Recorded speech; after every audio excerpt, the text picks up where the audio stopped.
I've just taken delivery of the second of these units. I have two of these Gear4Music SubZero SZW 40. I bought one and it came without the microphones, so they've sent me a whole new setup. So I've actually got two fully working setups because they come with two microphones. I'm just giving it a little test here.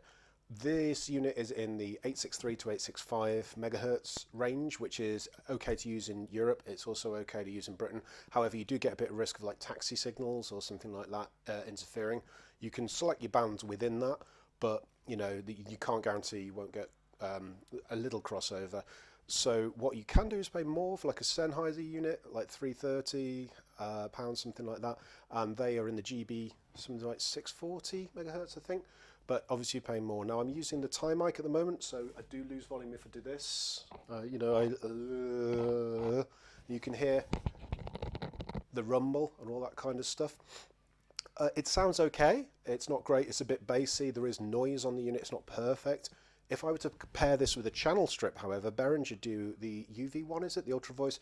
That has an expander, and an expander, when the volume drops low, it will cut it down. So it's like a reverse compressor almost. It just gets rid of the bottom end. So you can set it up if you go quieter than whispering. Then it will just completely mute it, or at least apply significant gain reduction. That unit also has a compressor, which if I go really loud, will stop it from going super loud. So I can make it peak! And if I was using a compressor, I could make it so that that peak didn't go quite so loud, so you reduce the dynamics of the volume. So that's what I recommend comparing with any vocal mic. Now I'm reviewing this in particular for my church. We've been considering evaluating whether we should use these kind of things because we're using just like it's a knockoff SM58 really. It's not even a real SM58, and we get all kinds of things when the preacher does this, and you know we've got older folks in the audience that can't hear so well, so we want to get it as clear as possible. So I think we need a channel strip, we need some high frequency detailing on there as well. I wouldn't touch a parametric EQ, I'm not skilled enough, but I think that Behringer unit I'm describing is pretty much perfect. 130 quid, something like that, paired with something like this would give us much better audio. Anyway, this is it does give me a bit of woolliness, but if I look up, you know, you're still getting me, but you're losing it a bit. So that's a tie mic. The other microphone that it comes with on my desk here is like what we call a Madonna mic or a headset mic. So I'm going to switch over to this.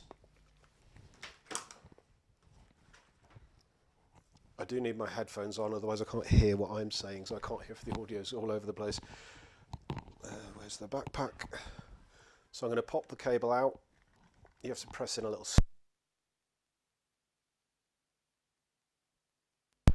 There we go. You're now hearing me in the headset mic. It might be a bit loud. Let me get my ears in so I can adjust it. There we go. It forces the mic into my head. There we go, one in, one out.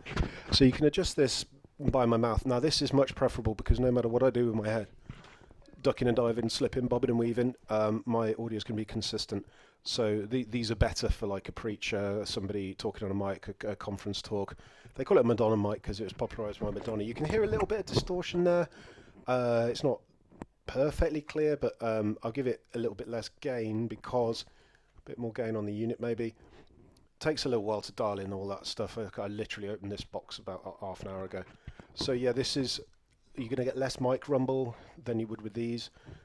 You will get obviously mic rumble if you're hitting it. So you want it at get the optimum distance so you're not too bassy. The proximity effect will mean I'm too bassy if it's in there. Again, there's not magic. What it gets rid of is the movement of the microphone. What it gets rid of is some degree of feedback because the mic's, you know, just by your mouth. And it's much more consistent, but I still think for the use case that I'm looking at, a channel strip with some compression and an expander and some high frequency detailing and a DS, because some people have very sibilant speech, some people have a lot of that in their speech. So DS will just take 1 to 6 dB off that.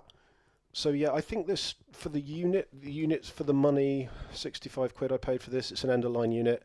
It's basic. You do have some risk of interference. I mean, you do with any of the units that aren't in the GB band, really. I also found of the two outputs, you've got to use the XLR, otherwise you get a heck of noise from this. Mind you, the cable it came with is probably cheap as chips.